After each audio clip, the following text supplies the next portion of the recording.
Hello everyone. My topic is the four balance sheet challenge which India is facing. Arvind Subramaniam, the former chief economic advisor to the government of India, recently mentioned about it in his paper titled India's Great Slowdown: What Has Happened and What's the Next Way Out. He mentioned that India is facing the four balance sheet challenge.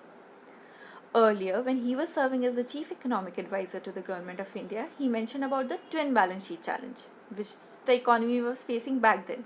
He mentioned about it in the economic survey of 2016-17. He described the twin balance sheet challenge as the stressed balance sheet of the over-leveraged corporate companies and the bad loan stressed public sector banks. So what happened was, during the boom period of mid 2000s, the public sector banks gave a credit very easily. The lending rates were low, and as a result, the corporate sector, especially the infrastructure companies, saw the robust growth because of the easily available credit. And during the same time, like during a span of just 3 years, from 2004-05 to 2007-08, the non-food credit almost doubled.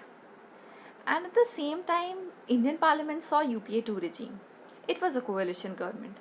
And that very time, Indian economy is said to have observed the policy paralysis phase. And that's when unraveling began. So let's see what the four balance sheet challenges. Let's begin with the balance sheet of companies. So Indian economies is said to binge on the diet of easily available credit from the public sector banks, maintaining high risk and accumulating the debts on bank. So all this is okay, but at the same time, what we have observed is like the clearances for the land and the environment gets delayed. They are being delayed because of the policy paralysis, and the financing cost is becoming high. And because of the financing cost becoming high, the debt servicing becomes an issue. So higher cost, lower revenue, greater financing cost, all these three factors just squeeze the corporate cash flow and make debt servicing a problem. Coming to the balance sheet of the banks. For the balance sheet of the banks, as infrastructure companies can't service their debt, now this is being reflected in the balance sheet of the public sector banks. And according to the economic survey of 2016-17, more than four-fifths of the NPAs relate to the public sector banks. So RBI came with the more stringent rules regarding NPAs, more stringent rules regarding the definition of the bad loans, the classification of the bad loans. And since RBI came with the stringent rules, now most state-run banks come under the purview of PCA norms, the prompt corrective action measures by the RBI. So this is the second problem. Now, since public sector banks are cautious in lending because of these norms and maintaining their NPAs under a certain limit, who is our third lender? Who will the public go to? The public will go to NBFCs, the non-banking financial companies. When the non-banking financial companies lend, it's not only the investment increasing, the private consumption also increase. But we saw the ILFS scam in 2018 September. That brought the weakness of the NBFC's lending. And it's kind of a ripple effect. It choked the entire financial sector. Because the NBFC's balance sheet was stressed, the bank's balance sheet stressed further. Like it's a ripple effect. And coming to the fourth balance sheet challenge, the fourth is of real estate companies.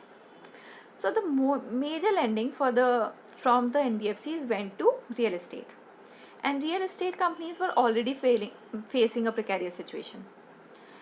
And as the demand was tapering more and more, it was like the builders were unable to service their debt. So the balance sheets were stressed more. So what are the four challenges? The four challenges are for balance sheets of infrastructure companies, the banks, the NBFCs, the real estate companies. Okay. Now, how can we deal with this problem? Can we apply any monetary policy or fiscal policy? See, monetary policy cannot work because for monetary policy, our transmission mechanism is not that good. And for fiscal policy to work, um, fiscal policy can also not work because the financial system would have difficulty absorbing the large bond issues that a stimulus would exist. So, Arvind Subramaniam suggested 6 action plans in his paper. Let's see what are those. He said that launch a new asset quality review to cover banks and NBFCs, strengthen NBFCs, shrink the public sector lending, link recapitalization to resolution, make changes to insolvency and bankruptcy code to better align incentives. And sixth one, create 2 executive-led public sector asset restructuring companies, that is bad banks. He asks us to create bad banks for each real estate and power sector. Let's see whether these 6 action plans will work. Thank you.